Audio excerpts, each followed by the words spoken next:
सवाल देश की सर्वोच्च अदालत की निष्पक्षता का है, क्योंकि ऐसे तर्क गढ़े जा सकते हैं कि पोस्ट रिटायरमेंट न्यायाधीश को मिलने वाला सरकारी पद किसी डील का हिस्सा है। केंद्र सरकार पोस्ट रिटायरमेंट सरकारी पद का कमिटमेंट करते न्यायपालिका की निष्पक्षता को खंडित कर सकती है। वैसे संविधान में या फिर देश में ऐसा कोई कानून नहीं जो किसी न्यायाधीश को पोस्ट रिटायरमेंट को के बाद सरकारी नियुक्ति पर रोक सके। कुछ लोगों की मांग है कि सेवानिवृत्ति के बाद एक लॉकिंग पीरियड होनी चाहिए।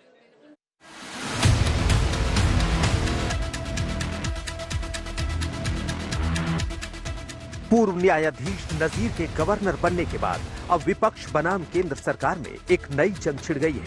केंद्रीय कानून मंत्री किरण रिजिजू सवाल उठाने वालों पर हमला बोलते हुए सोशल मीडिया पर लिखते हैं, राज्यपाल की नियुक्ति पर एक बार फिर से पूरा गिरोह जोरों पर है। उन्हें यह समझ लेना चाहिए कि अब वो भारत को अपनी निजी जागीर जैसे नहीं चला सकते। अब भारत को संविधान के प्रावधानों और लोगों की इच्छा के अनुसार चलाया जाएगा। वहीं अब आम आदमी पार्टी के नेता संजय सिंह तो गवर्नर और एलजी के पद को ही खत्म करने की मांग कर रहे हैं। गवर्नर और एलजी के जो पद है इसको मेरे हिसाब से खत्म कर देना चाहिए। इन लोगों को एक वोट तो मिलता नहीं है, चुनी हुई सरकारों को डिस्टर्ब करने के लिए लोग आ जाते हैं। अब बताइए, बीजेपी में जो लोग 50-50 साल तक काम कर चुके हैं वो गवर्नर बना दिए गए, तो क्या काम करेंगे? वो जो बीजेपी कहेगी वही काम करेंगे। मतलब जाको प्रभु दारुण दुख दीना, ताकि मती पहले हार लीना। 2014 से हार रहे हैं, 2024 में और बुरी तरह हारेंगे। अब सवाल है कि क्या कानूनी तौर पर सेवानिवृत्ति के बाद कोई पूर्व न्यायाधीश सरकारी पद को स्वीकार नहीं कर सकता है? कानून के जानकार क्या मानते हैं, सुनिए। कि ये इशू पहले भी उठते रहे हैं, इस तरह की अपॉइंटमेंट। ऐसा नहीं है कि किसी रिटायर्ड सुप्रीम कोर्ट जज को पहली बार गवर्नर नियुक्त किया गया हो। इससे पहले भी रिटायर्ड जजेस को गवर्नर नियुक्त किया गया है। जस्टिस फातिमा बीवी थी, वो सुप्रीम कोर्ट से रिटायर हुए, उनका अपॉइंटमेंट एज गवर्नर हुआ। उसके बाद जस्टिस सदाशिवम थे जो चीफ जस्टिस रिटायर हुए, उनका भी केरला में एज गवर्नर अपॉइंटमेंट हुआ। तो अगर हम संवैधानिक और कानूनी प्रावधानों की बात करें तो संविधान में इस तरह का कोई बार नहीं है, कोई प्रोहिबिशन नहीं है कि जज की अपॉइंटमेंट नहीं हो सकती है।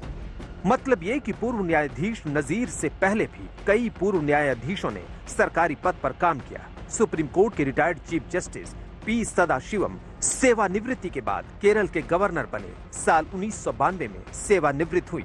जस्टिस फातिमा बीवी 1997 में तमिलनाडु की राज्यपाल बनी। देश के 21वें चीफ जस्टिस रंगनाथ मिश्रा को कांग्रेस पार्टी ने सेवानिवृत्ति के बाद राज्यसभा भेजा।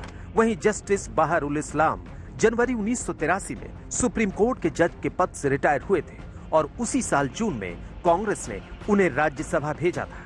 हालांकि बहारुल इस्लाम सुप्रीम कोर्ट या हाई कोर्ट का जज नियुक्त होने से पहले भी 1962 से 1972 के बीच कांग्रेस के टिकट पर राज्यसभा सदस्य रह चुके थे। सुप्रीम कोर्ट के जस्टिस फजल अली को रिटायर होने के बाद ओडिशा का राज्यपाल नियुक्त किया गया था। पूर्व न्यायाधीश को गवर्नर बनाए जाने पर सवाल उठाने वाले ये तर्क पेश कर रहे हैं कि बीजेपी नेता अरुण जेटली ने भी सेवानिवृत्ति के बाद पूर्व न्यायाधीशों की सरकारी पद पर नियुक्ति का विरोध किया था।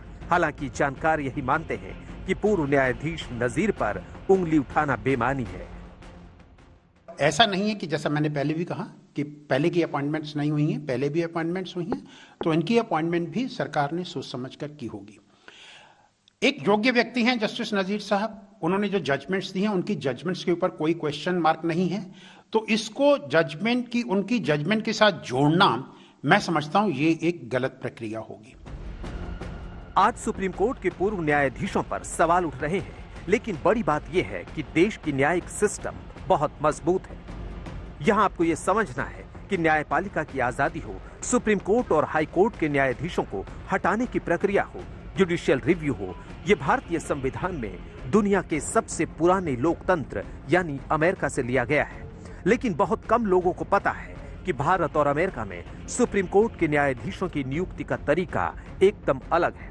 हमने न्यायपालिका की आजादी का कॉन्सेप्ट अमेरिका से लिया, लेकिन जजों की नियुक्ति का नहीं। भारत में जजों की नियुक्ति कॉलेजियम सिस्टम के जरिए होती है। मतलब सुप्रीम कोर्ट कॉलेजियम के मेंबर जजों के नाम नॉमिनेट करके सरकार के पास भेज देते हैं और केंद्र सरकार को कॉलेजियम द्वारा भेजे गए नामों पर मुहर लगानी होती है। लेकिन अमेरिका में ऐसा नहीं होता। अमेरिका में राष्ट्रपति ही सुप्रीम कोर्ट के जजों को नॉमिनेट करते हैं, यानी सरकार ही सुप्रीम कोर्ट के जजों को नियुक्त करती है। संसद के सदस्य यानी सांसद भी सुप्रीम कोर्ट के जजों का नाम सुझा सकते हैं।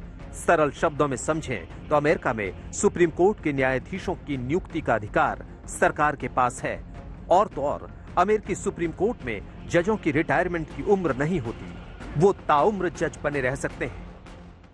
तो मैं समझता हूं कि पहले बात तो ये कि अब्दुल नज़ीर साहब बहुत एक उम्दा जज थे। उनके यहाँ मेरे को बहस करने का बहुत मौका मिला, और मगर फिर भी मैं समझता हूं कि या तो कन्वेंशन होनी चाहिए अगर सब भी पार्टीज का इस बात के ऊपर राजीमंदी हो जाए, नहीं तो कानून बनना चाहिए कि पोस्ट रिटायरमेंट जॉब्स जो हैं वो 2 साल के लिए नहीं मिलेंगी। बहुत लोगों को ये बुनियादी बातें जाननी चाहिए। भारतीय संविधान में न्यायपालिका के पास जुडिशियल रिव्यू यानी न्यायिक पुनर्विलोकन का अधिकार है।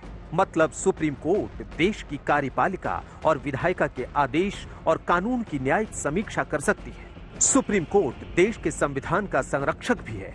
यही न्यायपालिका की वो ताकत है जो हमें दूसरे मुल्कों से अलग बनाती है।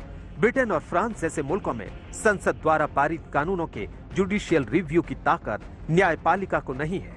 जबकि आपने देखा होगा देश में कई बार ऐसा हुआ जब संसद द्वारा कानून पारित हुआ, उसके खिलाफ भी लोगों ने न्यायालय का दरवाजा खटखटाया। जैसे कृषि कानून हो, सीए हो या फिर कोई दूसरा कानून। साल 1958 में अपनी 14वीं रिपोर्ट में भारत के विधि आयोग ने जजों के रिटायर होने के बाद सरकारी पद लेने पर रोक की सिफारिश की थी, लेकिन इस सिफारिश को कभी लागू नहीं किया गया। मतलब ये कि कानूनी रूप से ऐसी नियुक्ति पर कोई बैन नहीं है, लेकिन सिर्फ नैतिकता के आधार पर इसे कुछ लोग गलत मानते हैं। तर्क ये है कि ऐसा करने से संदेह की स्थिति पैदा होती है। आज तक ब्यूरो।